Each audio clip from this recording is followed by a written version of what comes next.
the topic that was planned was somebody else's topic and we don't have all the details. And it doesn't feel right to do a show in that case. Like today, we do thankfully have a backup. If we want to put off um, Linux native devices for the people that were interested in the topic, we can surely do that. And have you move the Bodie corner to the Bodie cast. You mean not do Bodie Corner? Yeah, essentially the innards would be the Bodie corner. Oh, okay. We can do that. Because, you know, it's We, Eric that's really I've got interested. more stuff I could have put in. I Right. just wanted to keep it short. Well, But one of I try to keep Bodie Corner to 5 minutes, and that's not good for length innards. right. If you want to take the next 5 minutes while we're seeing if Eric shows up to bulk that out, then I'm okay with Mm, that. mm. The- I am a little shaky here. I like I say, I just woke up. yeah, Um, it'll give the coffee a chance to kick. well, we really can't. I mean, I know most about the various machines. We can still talk about it. It just wouldn't be. Uh, we could do a brief version and then I don't Yeah, know. but I know you have some experience with these Linux native devices. A little. Yeah. I Yeah, you've at least had your hands on a System 76 device I also have my Pine Tab, and your Pine Tab. I've had, the Pine phone, which I have no experience with. and that's it. And from what I tell, And SPC. from what I've heard, the Pine Phone Pro is maybe good if we were still back in 3G land. Right. um, time is it? 5. Couple of minutes. All right. Well, you Well, might want to get the I, streaming up. I am kind of worried right now that Eric might be in the hospital again or something. Yeah, me too. I really think I pushed Eric into doing this sooner than he was ready to, and his wife just sort of rolled her eyes and let him go. I'm glad we're not streaming that. Oh, we're streaming. Oh, okay. Well, Bumping up your hello, volume a little. everybody. There you Bump go. up my volume. Oh, no, I got Uh, it. I took care of it. oh, oh, okay. Well, Don't change nothing. I'm adjusting the streaming settings for you.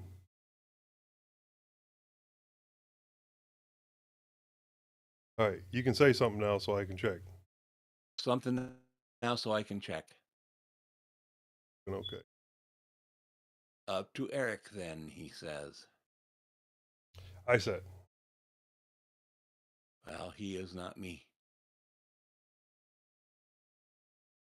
I'm going to spend a couple seconds here. Oh, yell at Leo to get on here. Help us out.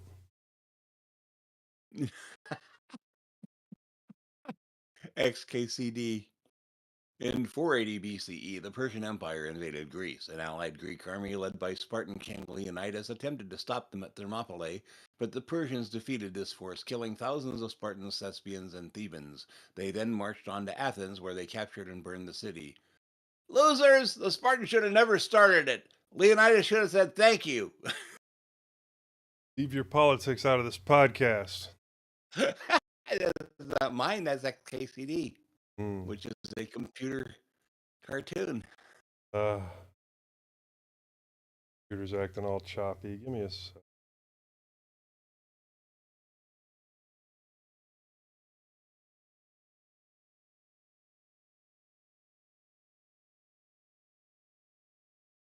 Yeah, it's gonna drop. It's gonna pick back up. You know what else we don't have?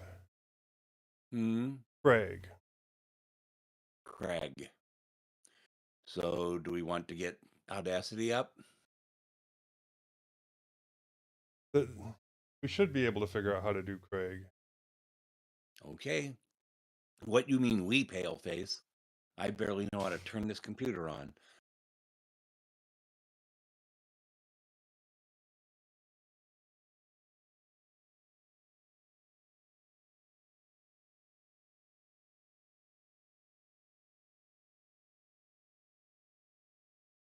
Well, I bet we'll have the Bodie guys listening, even all this talk we're talking about. I do not have the capacity to add to my Bodie corner at this time. So I Okay. think we should fly by the seat of our pants and expect a short show. Okay.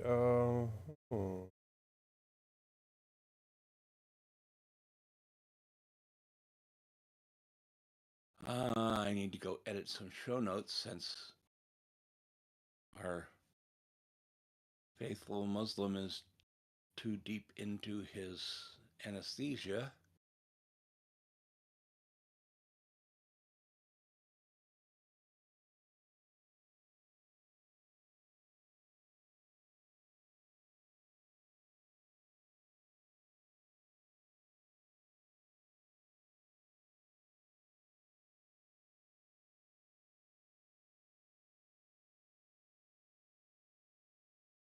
So we don't have anything in security. There's got to be some security news. Oh, I Nothing that heard isn't something. excessively political. There's Bill. It's a Bill. Mr. Bill, Mr. Bill. Hey, can you hear me? I can hear you. I was just dropping it. Now recording. You figured it out. Okay. Yeah, and when you're done, then type /stop. Okay. We That's got how nobody here, and we got insufficient people to cover our topic. I thought you were And- stuck on the road. I was yesterday. Now I'm home and I got family stuff going on. Okay. But That's no excuse. We need you. But we're not yeah, your family? sorry. Yeah, really. My internet family. But Your I veteran messaged family Eric, too. I messaged Eric, but I haven't heard from him. Okay. So Well, he doesn't look to be online, so I do have my concerns.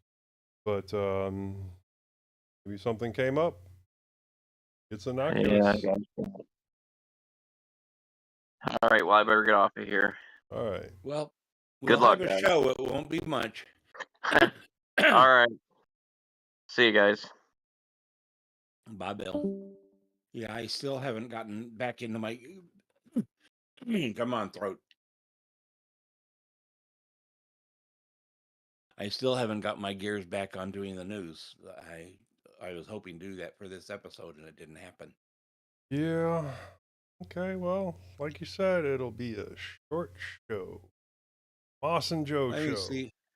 Let me see if I can grab some more stuff out of our notes here.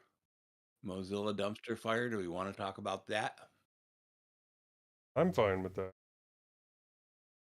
All right, then let me get ours here. Okay, you're taking the first one.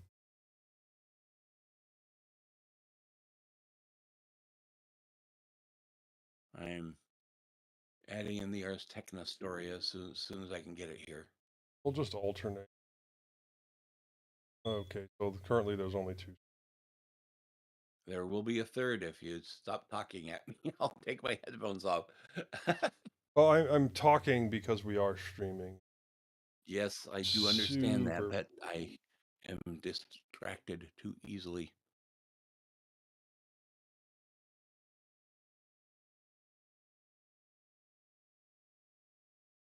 Here's the headline.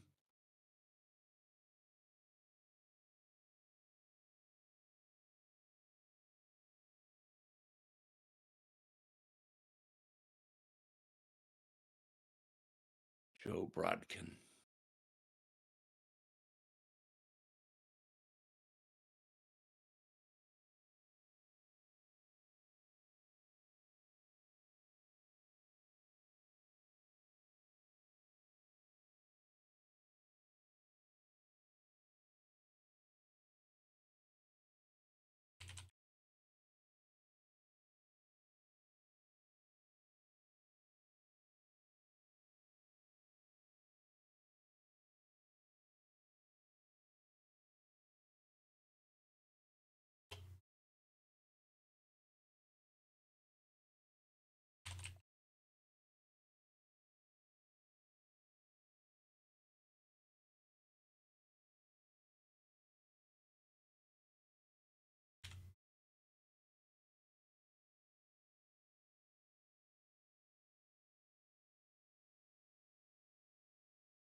All right. Now then, let's get it over to the show notes.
Okay.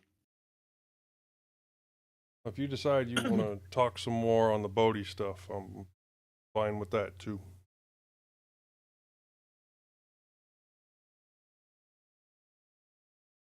Insert hyperlink. There.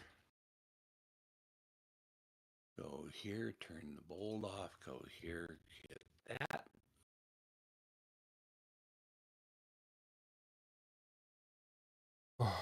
Where my parrot is.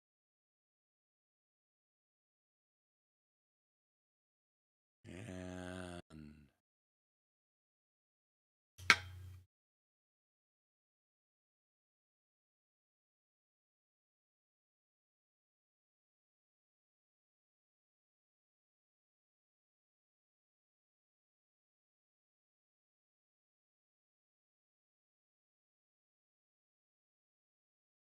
okay, and I'll take the Mozilla story.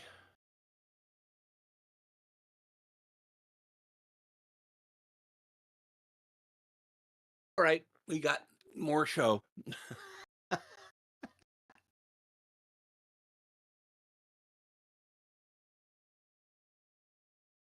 Well, I guess we should get this show on the road.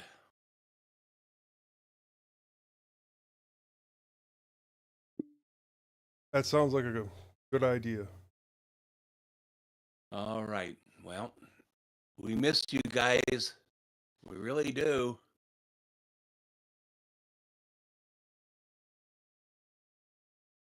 I'm going to move me to the front here.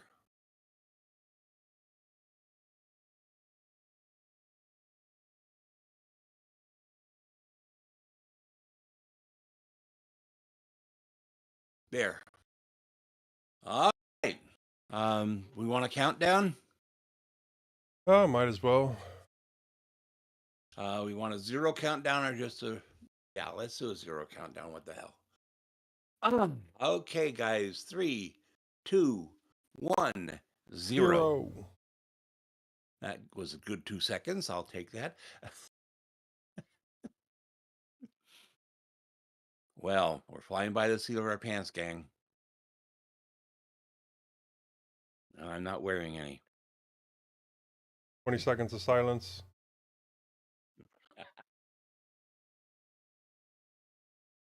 All right, then let me do that again. 3, 2, 1, 0. 0.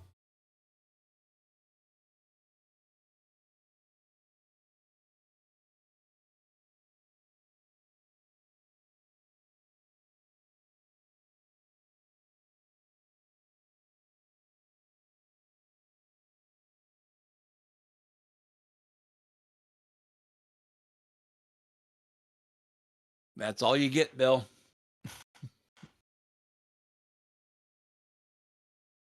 Make sure my teeth are in straight. Welcome to mintCast, the podcast by the Linux Mint community for all users of Linux. This is episode 456. This is episode 456.5, recorded on Sunday, March 2nd, 2025.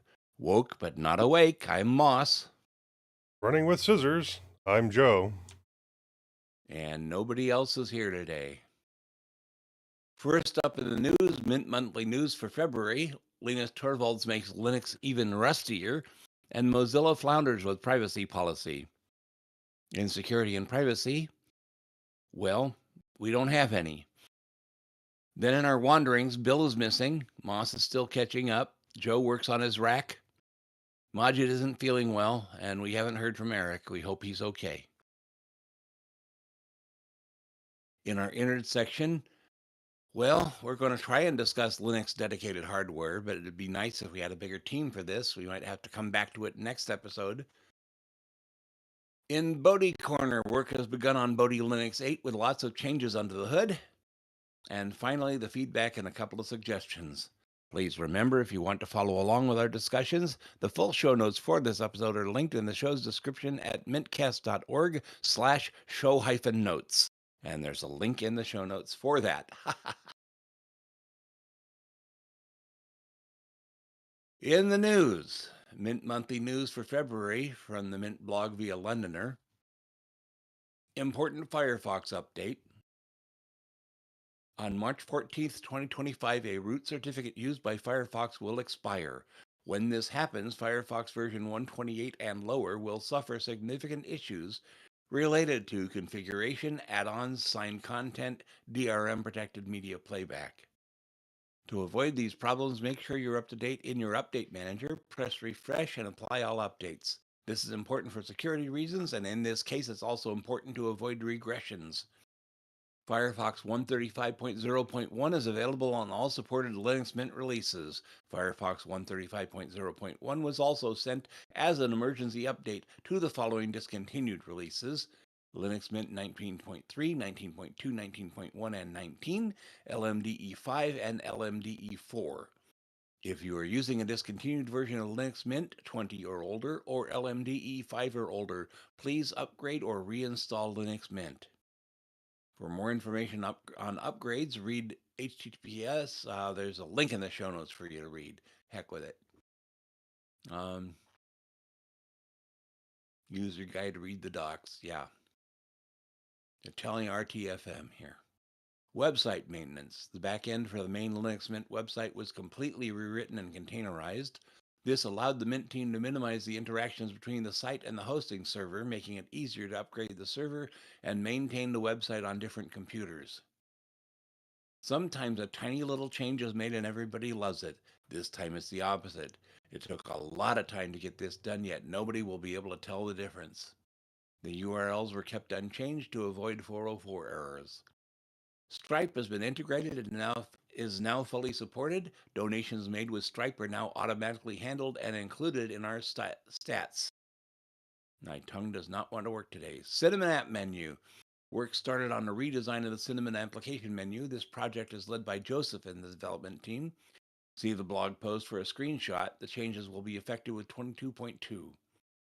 Desktop and release stats. The latest stats show that over the past 7 days, Mint has been downloaded over 98,000 times.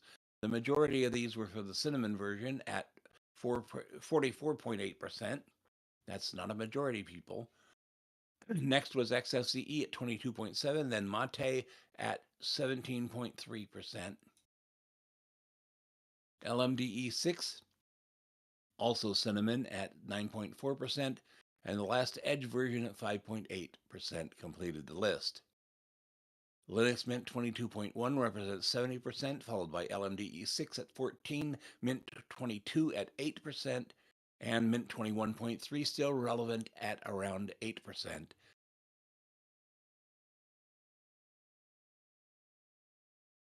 As previously announced, Linux Mint 22.x will not have an Edge release. Starting with Linux Mint 22.2, the HWE kernel will be used.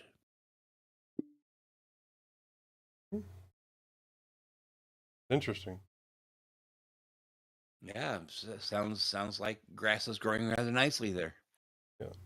Okay, moving on. Linus Torvalds clearly lays out Linux maintainer roles, or not, around Rust code. This is from Phoronix via Londoner. The Linux kernel mailing list drama around the Rust programming language within the kernel continues. Linus Torvalds has largely refrained from the ongoing LKML discussions around a Rust policy for the Linux kernel and infighting between kernel developers and maintainers with differing views over Rust. This evening, though, Linus Torvalds did decide to chime in on the conversation. While there was the commentary a few days ago that Linus Torvalds reportedly said he would merge Rust kernel code over maintainer objections, responding to Christoph Hellwig, he further clarified his position. Hellwig, with his DMA maintainer hat on, has been against the Rust code with DMA areas of the kernel. Linus Torvalds responded tonight, clarifying that maintainers can either choose to take an active role with Rust bindings for areas of the kernel they oversee and become involved, or have a hands-off approach where it's more complementary to their code. But kernel maintainers can't object to new Rust code as effective users of their C code. Linux kernel maintainers can either engage with any proposed Rust code or choose not to and let it live complementary within the kernel, but that they can't arbitrarily block it as being a user of their code. The quote from Linus, "I was hopeful, and I've tried to just see if this long thread results in anything constructive, but this seems to be going backwards, or at least not forwards. The fact is, the pull request you objected to did not touch the DMA layer at all. It was literally just another user of it in a completely separate subdirectory that didn't change the code you maintain in any way, shape, or form. I find it distressing that you are complaining about new users of your code, and then you keep bringing up these kinds of complete garbage arguments. Honestly, what you have been doing is basically saying, as a DMA maintainer, I control what the DMA code is used for. And that is not how any of this works. What's next? Saying that particular drivers can't do DMA because you don't like that device, and as a DMA maintainer, you control who can use the DMA code? That's literally exactly what you are trying to do with the Rust code. You are saying that you would disagree with Rust, which is fine. Nobody has ever required you to write or read Rust code. But then you take that stance to mean that the Rust code cannot even use or interface to code you maintain. So let me be very clear. If you as a maintainer feel that you control who or what can use your code, you are wrong. I respect you technically, and I like working with you. And no, I am not looking for yes men, and I like it when you call me out on my bullshit. I say some stupid things at times. There needs to be people who just stand up to me and tell me I'm full of shit. But now I'm calling you out on yours. So this email is not about some Rust policy. This email is about a much bigger issue. As a maintainer, you are in charge of your code, sure, but you are not in charge of who uses the end result and how. You don't have to like Rust. You don't have to care about it. That's been made pretty clear pretty much from the very beginning, that nobody is forced to suddenly to have to learn a new language, that people who want to work purely on the C side can very much continue to do so. So to get back to the very core of your statement, the document claims no subsystem is forced to take Rust. That is very much true. You are not forced to take any Rust code or care about any Rust code in the DMA code. You can ignore it. But ignore the Rust side automatically also means that you don't have any say on the Rust side. You can't have it both ways. You can't say, I want to have nothing to do with Rust, then in the very next sentence say, and that means that the Rust code that I will ignore cannot use the C interfaces I maintain. Maintainers who want to be involved in the Rust side can be involved in it, and by being involved with it, they will have some say in what the Rust bindings look like. They basically become the maintainers of the Rust interfaces too. But maintainers who are taking the I don't want to deal with Rust option also then basically will obviously not have to bother with the Rust bindings. Well, they also won't have any say on what goes on the Rust side. So when you change the C interfaces, the Rust people will have to deal with the fallout and will have to fix the Rust bindings. Kind of the promise here. There's that wall of protection between C developers that don't want to deal with Rust issues in the promise that they don't have to deal with Rust. But that wall of protection basically goes both ways. You don't want to deal with the Rust code, you get no say on the Rust code. But another way, the nobody is forced to deal with Rust does not imply everybody is allowed to veto any Rust code. See? And no, I don't actually think it needs to be all that black and white. I've stated the above in very black and white terms, becoming a maintainer of the Rust bindings too versus don't want to deal with Rust at all. But in many cases, I suspect it will be a much less harsh of a line where a subsystem maintainer may be aware of the Rust bindings and willing to work with the Rust side, but perhaps not hugely actively involved. So it literally doesn't have to be an all or nothing situation. End quote. That's where things currently stand in this Rust debate for Linux kernel code. Honestly, Linus spelled it out pretty well here. I do not have a complaint about what he said.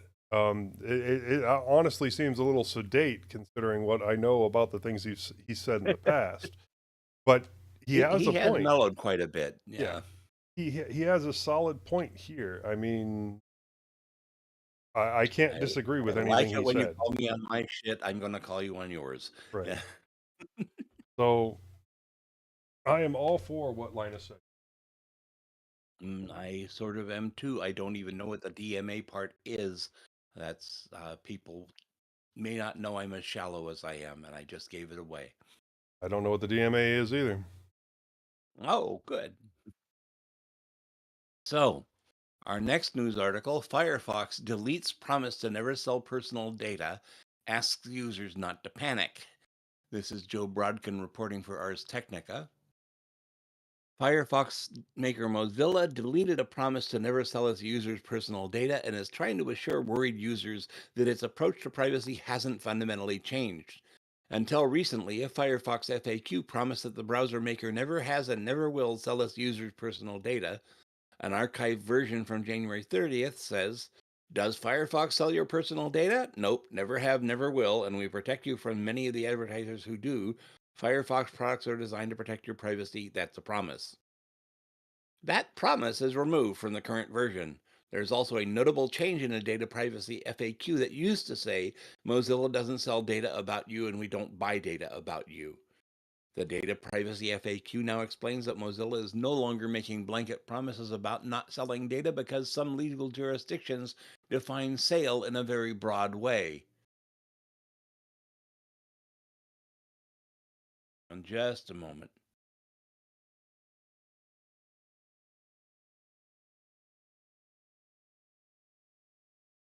Okay, Mozilla doesn't sell data about you in a way that most people think about selling data, and we don't buy data about you. Since we strive for transparency and the legal definition of sale of data is extremely broad in some places, we've had to step back from making the definitive statements you know and love. We still put a lot of work into making sure that the data we share with our partners, which we need to do to make Firefox commercially viable, is stripped of any identifying information or shared only in the aggregate, or is put through our privacy preserving technologies like OHTTP. Mozilla didn't say which legal jurisdictions have these broad definitions. Users criticized Mozilla in discussions on GitHub and Reddit. One area of concern is over new terms of use that say, quote, when you upload or input information through Firefox, you hereby grant us a non-exclusive royalty-free worldwide license to use that information to help you navigate, experience, and interact with online content as you indicate with your use of Firefox, end quote. Update at 10:20 p.m. ET.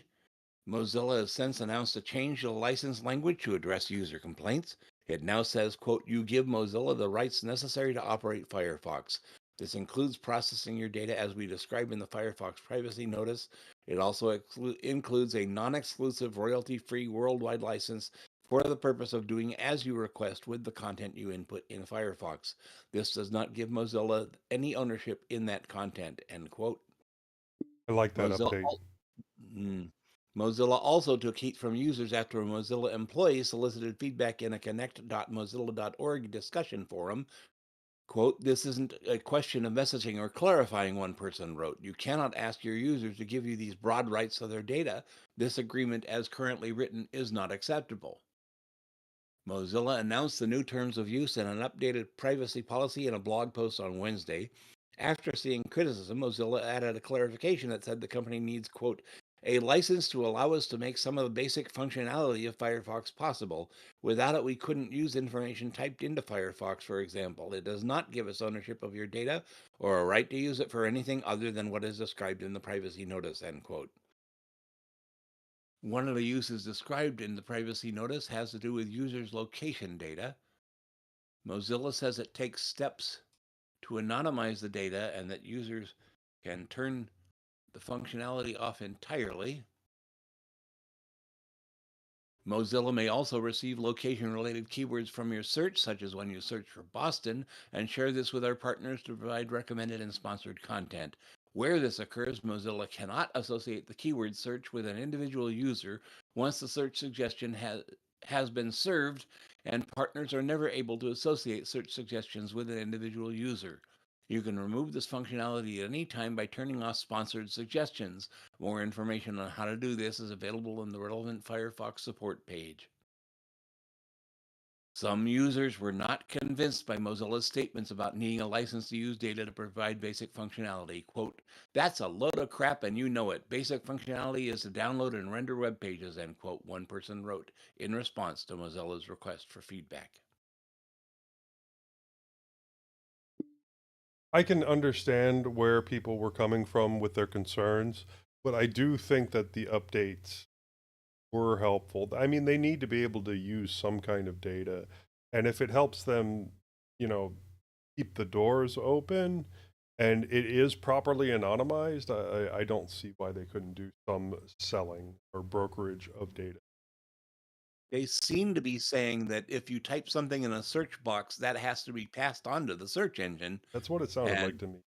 yeah, that makes total sense. If some jurisdictions count that as selling data to the search engine, they don't know how search engines work. Yeah.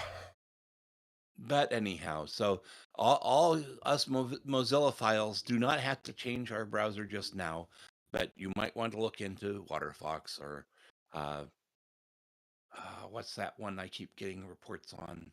Um, whatever. Anyhow, brain does not work this morning. As I mentioned at the top of the broadcast, I kind of woke up 45 minutes before the podcast. Oh boy. Let's move on. Security and privacy. We don't have any. Doge says it doesn't exist. Bi-weekly wanderings. Joe, you go ahead. Well, I have done very little 3D printing in the last couple. Basically, one test print to make sure that the splicers and the new version of Octoprint on the Proxmox server were as expected. Although I did also 3D print a PCB and wire holder for soldering that I found interesting. I wanted a longer print to test that the connectivity from Octoprint would not end up being an issue as well. Plus, you know, the part will be helpful. So it did work out well. It actually printed extremely well, other than one small calibration issue going to end up working on. Now, speaking of the mini rack and server, I have put all 5 of the 8 terabyte hard drives into it and hooked them up to the respective computers. I was also able to get all of the data off of the smaller 1 terabyte hard drives and onto the larger drive. I also got everything taken off of the 4 terabyte drive that I had, which was the oldest of my other drives. I'm going to reformat and repartition it, but that seems to be an issue that I may get into another time. But all of my TV shows are much more consolidated now, and I should be good for a while yet on disk, at least for a little bit, with an added, 40 terabytes. I also set up a couple of the drives that hook to my main PC as shares so that I could use the storage on them for the server, since I still have not taken it apart to hook up the new RAM and the adapter, so that I can hopefully have more quote unquote internal drives for that. It worked pretty well, and while I can tell that load times are slower since it is over the network, it's not bad enough that I would not use. Turnkey, along with Proxmox helper script, are very useful. I'm able to get the Nextcloud turnkey set up very easy and very quickly, and I will eventually work on migrating all the other Nextcloud setup that I have over to it and see how well that works. I also got started down the rabbit hole that is Home Assistant. After some of the announcements coming out of Amazon in regards to what is going on with Alexa, I wanted to try my hand at migrating to something that I can control locally. I have Let spent, me interrupt on that, Joe. okay, Most people may not know what's going on with Alexa. There are lots of rumors on Alexa, one of which is that they're going to turn it into a subscription service and you'll have to pay for it. yes, that is the rumor that got me started down this path, but having done a little bit more research, it looks like the basic functionality is going to stay the same. They might dumb it down a little bit to try and convince you to switch over, but the paid service that they're talking about is one set up for a much smarter AI.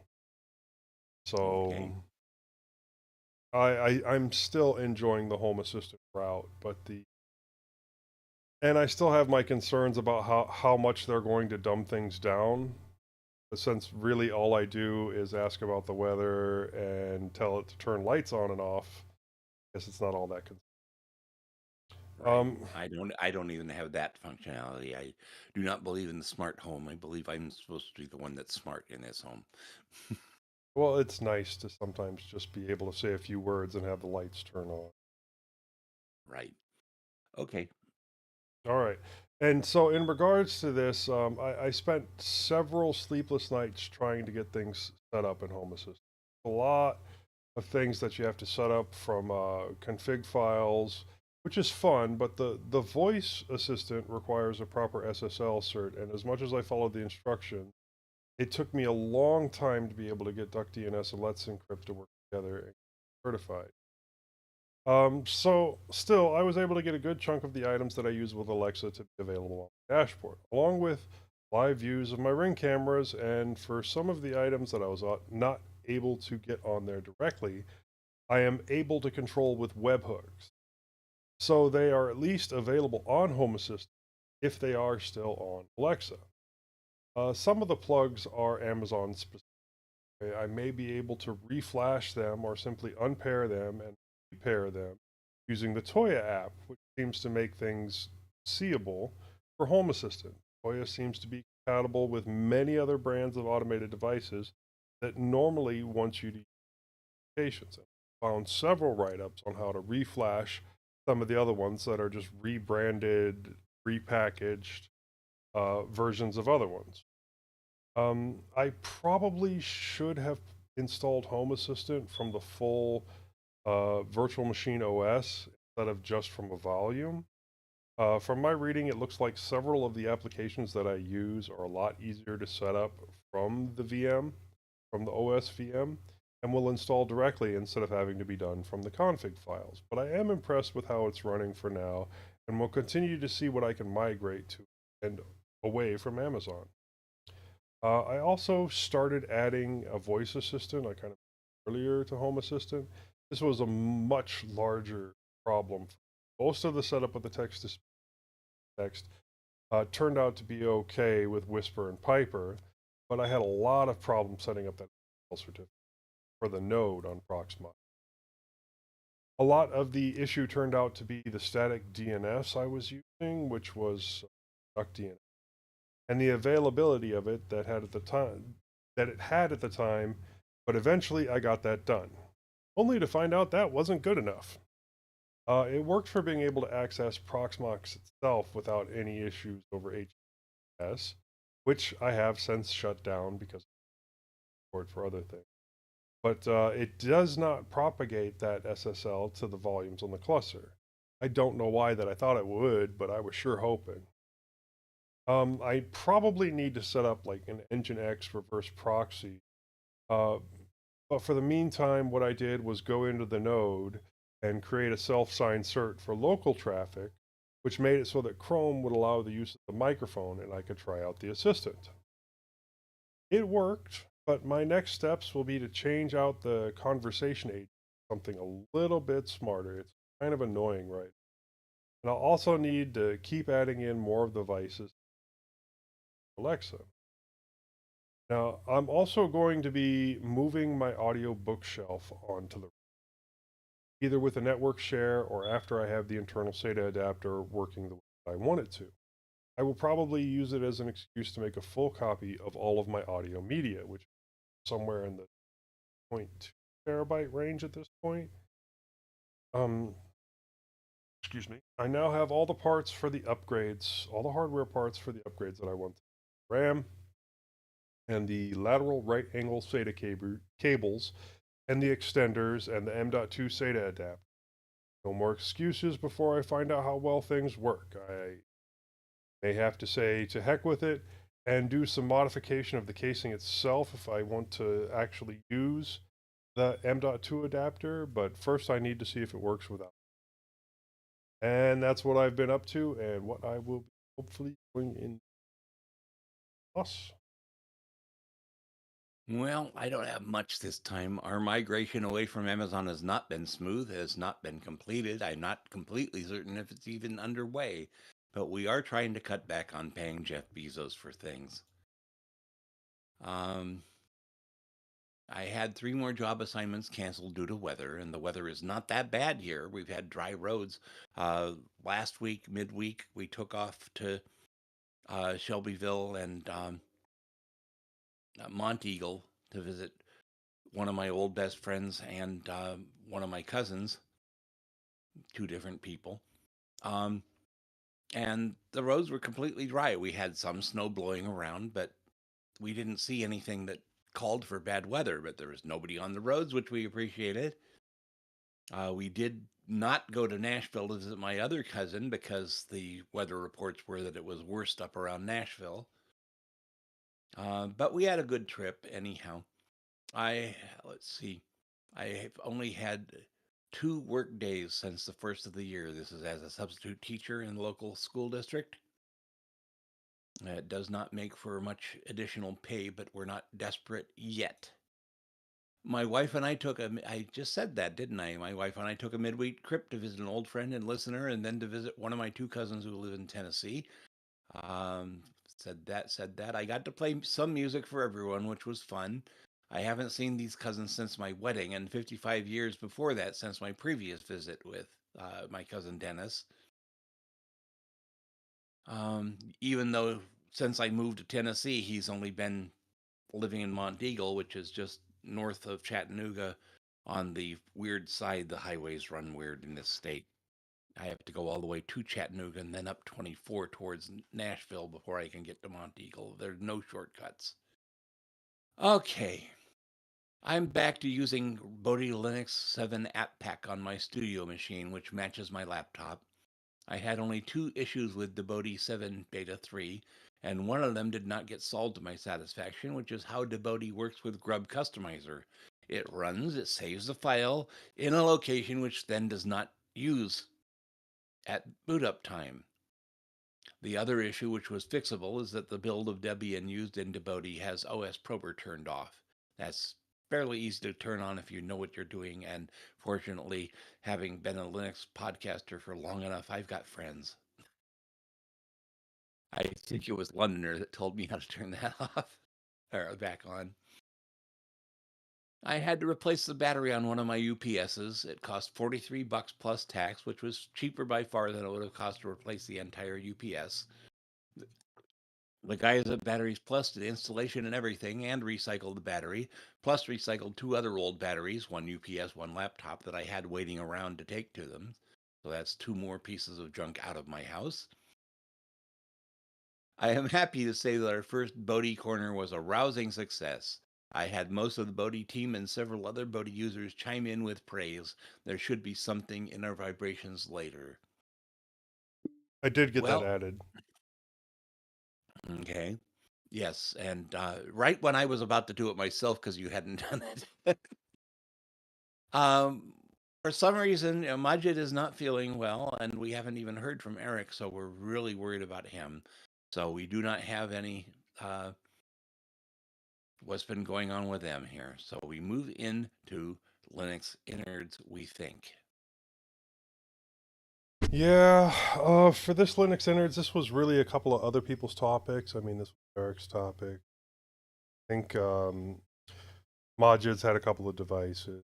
Bill may have had a couple of devices, but I have never really had a dedicated Linux bought from the store with Linux.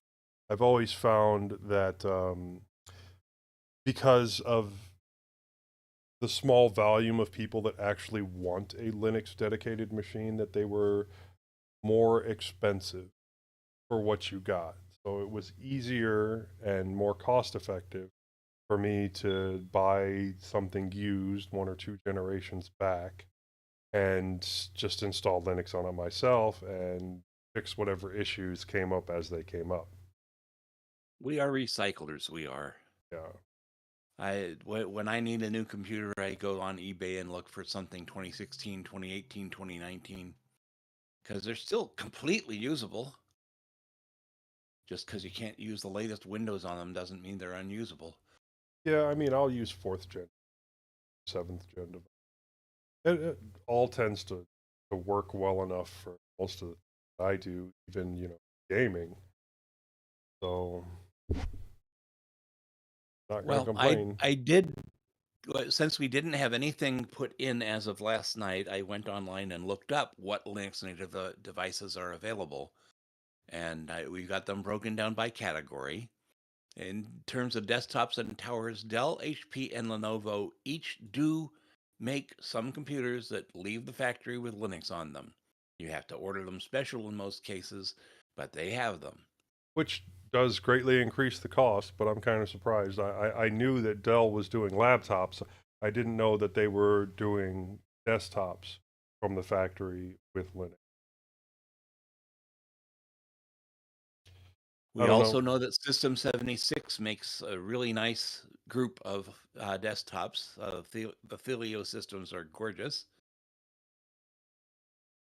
And Framework just came out with one, although it uses a laptop motherboard. And I heard Linus Tech Tips kind of squeamishly side scrolling on that one, saying, "Well, yeah, it's not really a desktop." But Well, it's another way for them to allow you to reuse.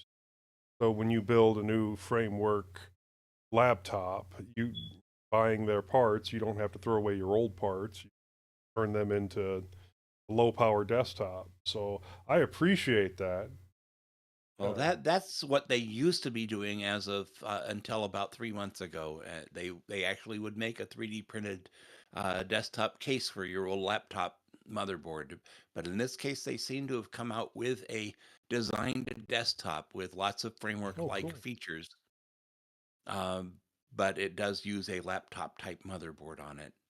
There was just a report on Linus Tech Tips this past week about that. They finally did that. It's got fun little sticker things.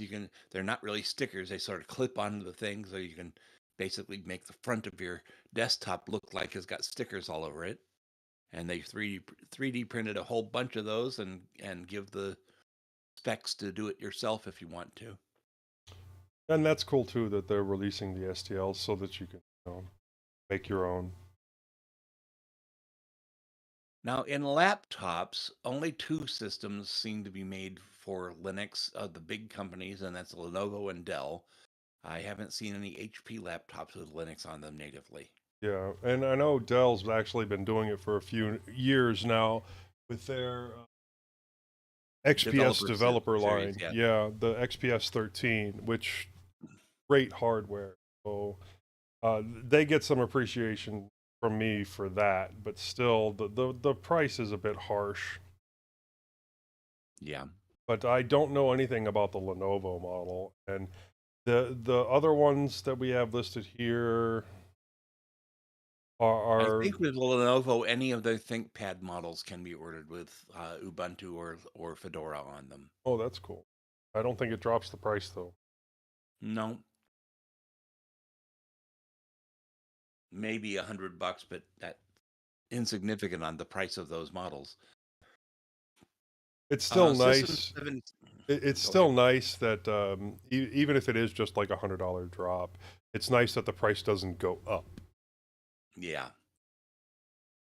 Well, System 76 here in the U.S. has been making some very nice machines. They started out importing Clevo machines from Taiwan and modifying them so they could run really good firmware.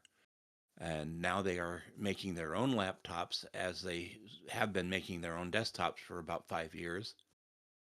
I have one of the old Clevos, a 2013 model, that I got used from one of our listeners. Thank you, Jackie. And it's a nice machine. It just is a Clevo. I do not know what the machines they make themselves look like or run like. In the UK, we have two companies I'm aware of, Entroware and Juno. I think Entroware is spun off of the old, my brain is out again. I'm not sure. I don't know anything about them. The company that made the British computers back in the early days, and then went on to make ARM. I think the two companies separated when ARM decided to just be a chip designer. Okay, and Juno I know nothing about. I wish we had Tony Hughes on the show. I think he actually has a Juno machine now. It was my prompting that got him to look at them. Right, I don't know anything about it either. In Germany, we've got Tuxedo. They also have been making their own version of Linux called Tuxedo OS. I've heard good reports on them, but I haven't tried it myself because it's supposed to have things that make it work better with the Tuxedo computer. And if you don't have a Tuxedo computer, what are you going to do? And isn't it System 76 that originated Pop OS? System 76 does make Pop OS, and they are working really hard on Cosmic right now, which is in the 6th alpha, with a totally rewritten Cosmic in Rust. So it's nice that they're on the Rust bandwagon. They're upstreaming stuff. Yeah, and they are making Cosmic not as a System 76 specific desktop. Obviously, they're going to be using it in Pop OS, but they're making it so it can just be tacked onto any system. So they are very much upstreaming that. I know a few people that swear by Pop OS. I've used it a few times. It's nice. I like the old Cosmic desktop, but I'm not going to try the new one until they're at least into deep beta. Right. Let's see, Tuxedo OS. I just mentioned that. Slimbook in Spain is an excellent manufacturer that was just like Tuxedo and just like System 76, started out just importing Clevos and then got hold of the production themselves. Slimbook makes a nice memory manager that you can use on any version of Linux. Slimbook memory, and I've used that a lot. It's more than just TCP, TLP. I'm really confused today. Framework. It's international. It's distributed from Taiwan. They also will make Windows machines like Lenovo and Dell. They do not seem to have a preference for Windows. They design their stuff to be used in Windows or Linux, and they send it out of the factory with whichever you order. And then we've got Pine 64, which is not quite the same thing. The Pinebook and Pinebook Pro use a Rock chip, which is a ARM type chip, and is therefore you have to get a special kernel for that, which the kernel they use is made by a user called Dankt, D-A-N-C-T, and Danknik Linux comes on the Pinebook and Pinebook Pro, which is an Arch version, although another user has taken the Danknik's kernel and put it on a Debian distro, which I've been using on my Pinebook. And the only problem I have is it'd be great if I could get full KDE on it, and I should be able to, and I think I managed it once, but since I've done my latest install, I can't seem to get out of KDE Mobile. What's the processor on the Pines? It's a Rockchip 3588. At least on the Pro, I think it's a 3566 on the original Pinebook. And Londoner wanted us to mention Star Labs. Star Labs, that's one I forgot. in the UK. And he also says ARM came out of Acorn. It originally stood for Acorn Yep. Risk Machine, but he's not aware of any connection with Entraware. There is no connection. Okay. He says he's That's not what we aware of keep. one. That's what we keep London around for. Okay. And we wish he was here right now because we don't have anyone but just us two clowns. Right? This is not either one of our topics. Yeah. And then the other international Linux laptop provider that I'm aware of is Minisforum, which I had to look really deep. They have international stores in a lot of countries, but apparently they're made in Taiwan. Now, I don't know whether Asus or Acer or any of the other Taiwanese manufacturers have anything. I couldn't find anything.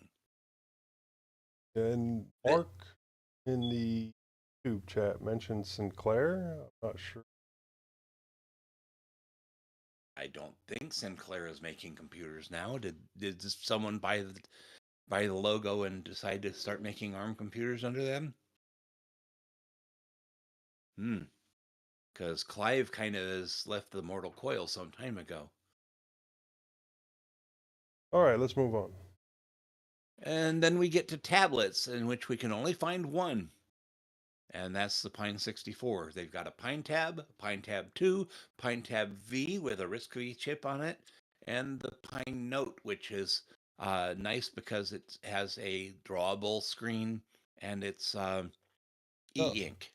I know that there were some older companies putting stuff out. Wasn't there a Librem tablet or something to that effect? And then that one that I think that was actually a PDA that the guys over on the Linux Link Tech show like. Well, but it, once again, several years old at this. Well, I know there's a Librem notebook that we didn't mention up above. Right. I don't know how they tend Purism tends to make things in small batches and expect you to treat them like a major manufacturer. Right. And if you want to get into older stuff, then you also have to start looking at some of the netbooks that came out that mainstream that came out with Linux on them. Right. Before they got Chrome OS out, they actually had Linux netbooks. But the EPC in particular and the Asus and Acers all came out. I know the original EPC came out with a version of Gentoo, and then the next version they came up with their own distro, and then one time they used what was that Lindows? They changed the name Right. from Lindows and used that on one version. Linspire. Right. But the That, problem with all of those devices that even for the time they were extremely underpowered, and that's why they were running Linux in the first place. And it just made them basically unsellable. well, I loved mine, but I really didn't get to like the format until they got up to the 1215. Right. You get a 12-inch laptop and it's usable. You get a 7-inch laptop and you I better still be handing like it to children. I still like 7-inch laptops. I mean, I I don't can have the eyes for it anymore. yeah, and My first ThinkPad was the X180E, and it was made for students, but it was a solid thing. It was durable as all heck, and it ran Linux just fine, and I was happy with it until my eyes shrunk. right. I don't know. I still enjoy my little mini laptop, which is about a 7-inch device. And the problem with that is it's so bloody expensive to buy one new, and I can't find them used. They didn't make enough. I got one used, and Mm. it was pretty messed up, and I was able to fix it and get it running. That's what we keep you around for, Joe. I do crazy things, yes. I'm Fixing all the things, yep. But moving on. Okay, well, we decided to delve a little deeper than this. We originally were just going to talk about desktops and laptops and got the idea, well, gee, there's one tablet anyhow that is Linux native. And then Joe stuck on the something about phones. And do we really have to talk about Linux phones? Well, we got Pine 64, which makes the Pine Phone and Pine Phone Pro. which if you had 3G service would be great. Purism is now producing something called the Liberty phone, and they're still making the Librem 5. Yeah, they're the ones that had the two-tier pricing system, the ones Yeah. that were affordable that were made overseas, and then the ones that were not affordable that were made in the No, US. they were the ones that were not affordable made overseas, and the ones that were really, really not affordable made in the US. Ah, okay. And Pine sells them at decent prices. They don't actually try to make a profit Yeah. from their hardware sales. So Oh, we are all fans of Pine 64 here at the show. yeah. And I They do are good people. I do have a Pine phone that was sent to me by a listener. I'll be eternally grateful for that. And I've gotten to play around with it, and it's definitely not like something that I would want to use as a daily driver, but it is definitely interesting. Okay, other phone manufacturers include Vala and Murena, which also markets the Fairphone. Murena and Fairphone use /e/OS. Vala has their own thing. Come on, I wanted to write down the name of it and I didn't get it down. Sailfish OS is on the Vala phones, and you can almost only get Sailfish on a Vala phone. I saw someone put a script together that would let you put Sailfish without having to buy it and pay for it on your Pixel 7. I And I'm think not there's a version doing of it that. available for the Pine phone. Thought I saw that. While I was digging, I saw a couple of ones I'd never heard of. The Sage T Edge, which is actually based on a OnePlus phone and runs Ubuntu Touch. That sounds interesting, but I imagine it ain't cheap. And this is the one I'm excited about, the Pro One X, which has a slide-out built-in physical keyboard. Oh, that sounds cool. Yeah, I haven't looked up the price on it yet. I'm afraid to. Then we get into mini PCs. And again, there are ones made by System 76 and Purism and Tuxedo. And we get into the B-Links and the Boz game. I'm sure there are lots that we've missed. There are lots of Chinese manufacturers of mini PCs, and we're not aware of any of them making Linux, but set-top boxes, you name it. I'm sure that there are companies that are making them. I think the entire reason that I wanted to mention these mini PCs was because of the N100s, the Atom processors, well, formerly Atom processors, that are coming out and making a big splash in the like the home lab space. So you get these a lot of N95s and N100s. Yeah.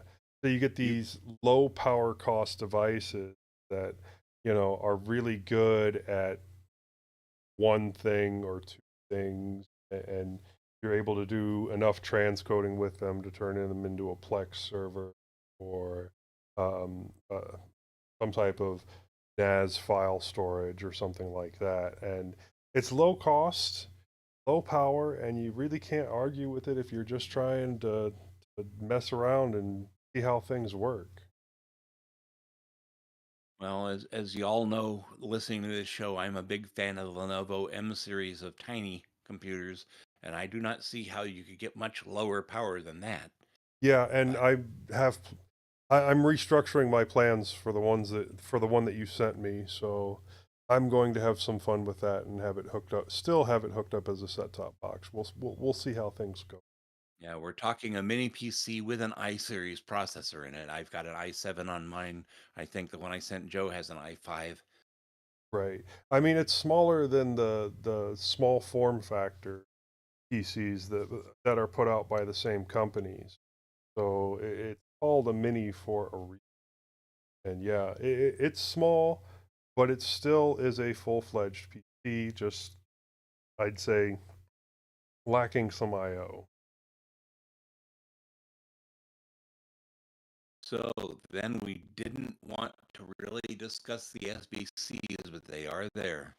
Well, there was the whole reason that I put the SBCs on there was because of the Zima board, which is it's an SBC, but it's got a PCIe slot on it. So I mean, yeah, you can add more things to it, but then it's not really an SBC anymore, so it kind of fits into that mini PC category.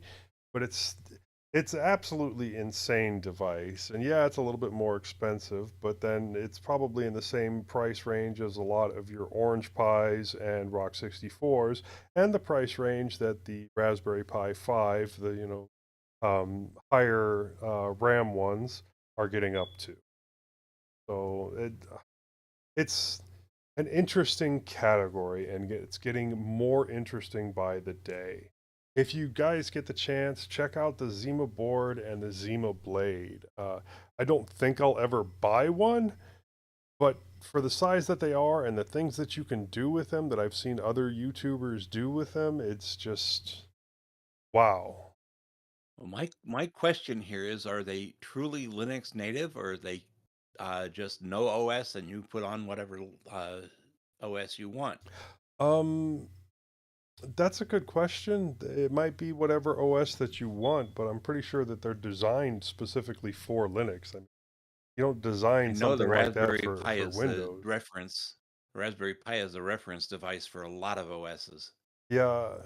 Um, Raspberry Pi is still very much for Linux. I mean, yes, you see a lot of people finding ways to shoehorn Windows 11 on there, but it's not for that. It is for single use stuff, and it is for various flavors of Linux. I And mean, there's just way too many SBCs to name, oh and yeah. we're just talking the ones with ARM chips and RISC-V chips. And now, of course, they're coming out with SBCs all over the place with Intel N chips. Yeah. And yeah, I would read that, Londoner, but no. Thank you. No, Well, take a look at what he wrote. FX Tech Pro 1 Tech X is 829 and up retail, but currently out of stock. I'm not even sure what that is. $829. Whoa. Yeah, it's more than I want to pay. But it does have a physical keyboard slide out, and that's exactly what I look Oh, for is that a in a phone? yeah, Oh no. got a slider with a full keyboard. Thank you, Londoner. What would you do without you? Well, Well, we for haven't even been on the air for an hour and already through our innards. right. This is Well, going to be one of the shortest shows on record. on their Indiegogo, it's between 500 and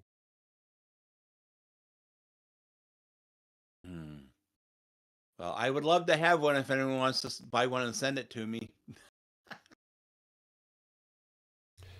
Speaking of which, I might reiterate that I have the word out that I'm willing to trade my PineTab Pro, my PineTab 2.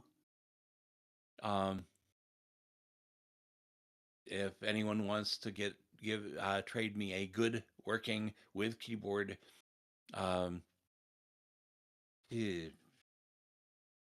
Surface Pro version 4 or 5. I'm not greedy. Don't want a brand new one. Don't want to run Windows on it anyhow. So, well, we're just babbling now. So, why don't we say you got anything else to say here, Joe? Not really. It'll be a nice short show, and Bill should be able to release it all as one instead of splitting it up in two like we normally do. So I think we should definitely move on to the Bodie Corner. Well, Bodie Corner. This is our newest feature and the most filled out feature in today's show. I've been getting a lot of help from the Bodie team on this, of which I am a part. The Bodie team has started some preliminary work on packaging and plans for Bodie Linux 8 on the Debian Trixie base. Stefan has some new themes already that look terrific. The Moksha configuration file for both Bodie Linux 7 and Bodie Linux 8 is being moved to xdg_config_home and following free desktop standards, so there will be no hidden .e folder in the home directory. It will be in $home/.config/e, or whatever the user has set xdg_config_home to. This involves some code changes to Moksha, and the ability is set by a compile option when one compiles Moksha. The hidden .e folder stays as it is in Bodhi Linux 7, so users do not lose their configs and have to deal with copying it over. Also, starting with this change, there will now be an environmental variable set at e_home_dir that contains the location of the Moksha config file. This will work in BL7 and BL8 as soon as Robert repackages Moksha for BL7. This already works on Trixie, of course. In the same way, the elementary config file is also moving to xdg_config_home by compiling it with that option. No more hidden .elementary folder in your home directory. This option is only for BL8. Sadly, there is no easy way to tell where the elementary stores its config file aside from writing some C code to get that location. This all was motivated by Robert moving as many things out of $home on his own machines as he could. If anything stored a config there and there was any way to move it to config or elsewhere, it was done. So Robert thought he may as well fix Moksha and compile EFL to also honor xdg_config_home as they should. Another change coming in BL8 is EFL is being compiled with support for AVIF and JXL images. This means one can set the background to an image of this form now. One could also use an image of these formats in a theme, although none of our themes currently do. Plus, Thunar was patched to support setting the background to AVIF or JXL images in Moksha. Stefan has added a separator module to Moksha and has finished work on the Wallscape module, a really cool module to set the background more flashy than the native one in Moksha.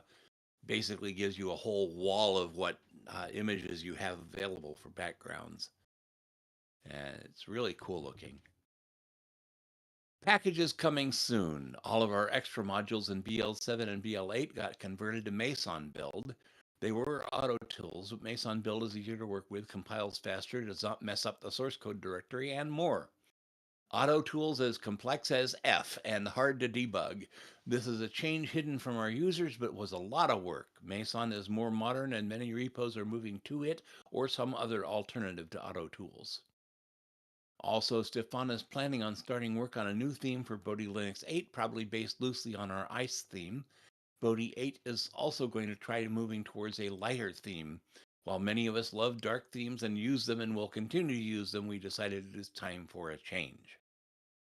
On February 24th, Moksha and all themes were updated, and they released the Wallscape module. For picking wallpapers and backgrounds, Wallscape was another forgotten E module, which needed substantial cleanup and is now in the BL7 repos. So if you want to try it in Bodhi Linux 7, you can do it now. And finally, Bodhi Linux now has a Patreon page. And it's just patreon.com/BodhiLinux, which also includes monthly newsletters from Robert Wiley on the current progress of all facets of the OS. At this point, I have not used those newsletters to create Bodhi Corner. I will probably be doing so in the future. And that's about it for Bodhi Corner. Anything you want to comment on, Joe? Nope. Joe is sadly not a Bodhi Linux user. I am not. We need to change that. There Maybe is one day. nothing. There is nothing like Bodhi. I'll set up a VM for it on my server. Okay. So that does it for Bodhi Corner. Let's move into vibrations from the ether. I guess you got to listen to me still talking, since this was actually addressed to me from GGH. Hey Moss, I really love the new Bodhi Corner section of the show. I've been a loyal listener for a while, and I knew you were a fan of Bodhi, which is how I first discovered it. It's fantastic that this will be a regular part of the show. I absolutely adore Bodhi Linux and have it installed on all my non-high DPI devices. I wish I could use it on all my machines, but I face significant challenges with scaling on 4K displays. While the scaling settings help a bit, some elements still appear too small. I managed to get it looking pretty decent on 2K though. I'm hoping for improved high DPI support in future releases, ideally with a more straightforward setup so I can enjoy it on all my devices. Keep up the great work with the show, and I can't wait for the next episode. Thanks, GGH.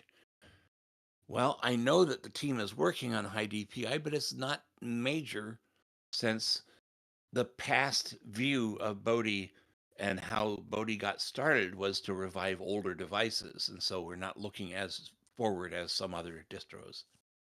In fact, right now, we haven't even begun thinking about what we're doing with Wayland. We've been trying not to think about where we're going with Wayland.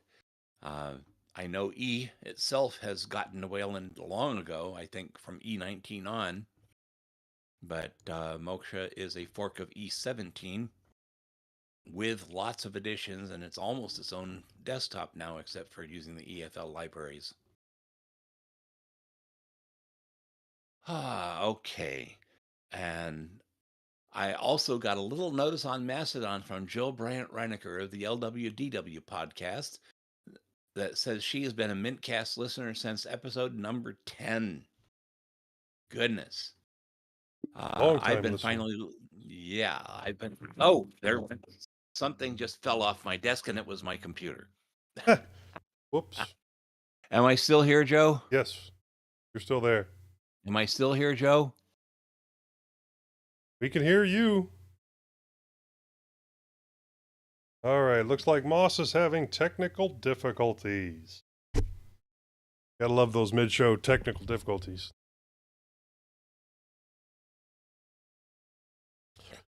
I guess I could do the wrap-up if we really had to, but Got unplugged somewhere. yeah, your headset's unplugged. I don't hear a thing right now. Oh, I can hear you.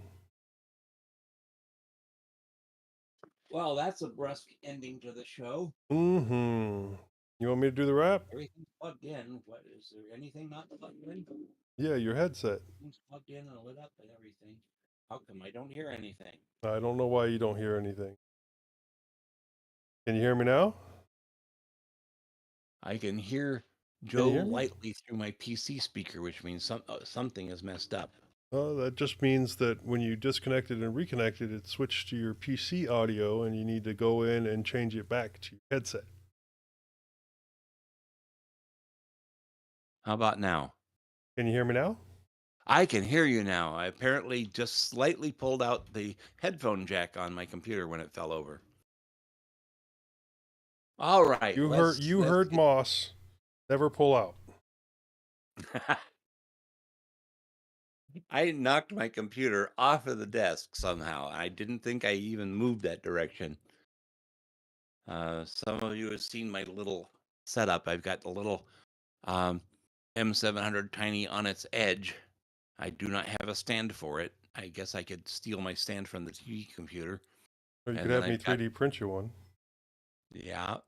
And then I've got the sound box and the wavelink on top of that next to it.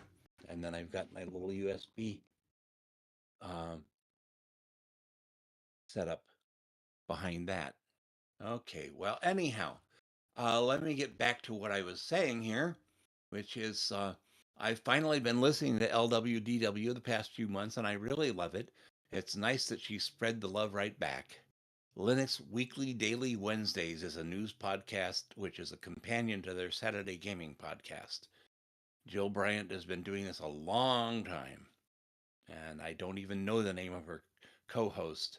So that shows how recently I've gotten into it. He's got a nice voice, though. So that's about it for our feedback. We really would like to get some more hosts here, since obviously having 5 is not enough. And we have long plugged to get a female or people of color or whatever. We've had people, we currently have our Indian anesthesiologist, I can't talk. I blew myself away dropping my computer there. We have had several people. I know Swift 10, Swift 110 is someone that originally applied to join our team back when Joe and I joined, but he didn't have time for it. We'd love to get more people in England or Germany or uh, Slovakia or wherever you want to be, as long as you can stay up this late. It's early for us, so it's probably late for you if you're in Europe. At one time, we actually had someone from India, but that was like 3 a.m. for him, and he was a student. Anybody that wants to join as a host, we'll let you.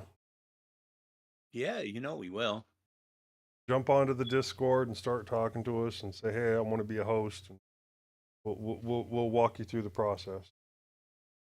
Yeah, we're even easier now than before because you don't have to record your own feed, which we used to have to do.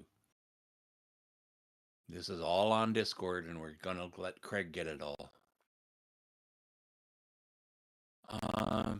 So if you're complaining about our audio quality, it's Craig's fault. Blame Craig. Okay, well, we don't have anything in Check This Out. So I guess we don't have anything to check out. So we're all secure. Everything's fine. We don't have to worry about anything. We have all liberals in office, and everything is moving forward. I'm getting my trance drugs next week. All right, housekeeping and announcements. Thank you for listening to this episode of mintCast. If you see something that you think we should be talking about, tell us. Send us email at mintcast@mintcast.org. Join us live on YouTube. Post at the mintcast subreddit. Chat with us on Telegram and Discord. We have all these links in the show notes, or post directly at mintcast.org. Our next episode will be 2 p.m. U.S. Central Time on Sunday, March 16th, 2025. We have a link in the show notes to get that converted to your time zone. Our next roundtable live stream will be 2 p.m. U.S. Central Time on Saturday, March 8th, 2025. And a link in the show notes to get that converted to your time zone. And I guess I don't have to read the next one because this is going to be a short show. Live stream information is at mintcast.org/livestream. So wrapping it up, Joe, where can we hear more of you? Well, I'm on a couple of other podcasts. I'm on the Linux Link Tech Show, which is at LLTS.org. I'm on the Linux Lugcast, which is .com. You can send me an email, jb@mintcast.org, or you can buy me a coffee on Ko-fi. Link in the show notes. Us. Well, you can hear me every week on Full Circle Weekly News. You can email me, moss@bodielinux.com. My Mastodon is at zyvala@hosttux.social. And I occasionally turn in something on HPR, so you can listen to me there if you try hard. Nobody else is here, so Bill, you can get him at bill@mintcast.org, Bill_H on Discord, at WCHauser3 at fostodon.org on Mastodon. Also, check out his other two podcasts, Linux OTC with Eric and Majid, and Three Fat Truckers. Majid is at drmajid@mintcast.org. He's got at atypical_doctor at mastodon.social, Atypical Doctor on Instagram and Threads, and the Atypical Doctor podcast on Spotify and also Linux OTC. Eric can be reached at email at eric@mintcast.org. I hear there are rumors that there is going to be more Distro Hoppers Digest in the near future. I'm hoping the best for Eric and Dale in that regard. Before we leave, we want to make sure to acknowledge some of the people who make mintCast possible. Bill for our audio editing and hosting the server which runs our website maintenance, and the Nextcloud server on which we host our show notes and raw audio. Archive.org for hosting our audio files. Hobstar for our logo, InitRD for the animated Discord logo, Londoner for our time syncs and various other contributions. We should probably get a thank you to Discord and Craig for helping us record the show. The Linux Mint development team for the fine distro we love to talk about. Thanks Clem and Co. And wrap. Yeah. Oh, let me get the Craig stopped. Yeah. I'm just way too not ready for today's show, and The show must go on. The show must go on. Yeah, we don't like not having the show, even when, everything falls apart.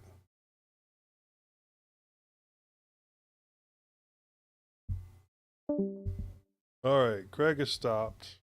That's the Craig end of has the stopped. recording. We end the stream. Stream is Londoner ended. posted a how-to geek to make a physical keyboard phone.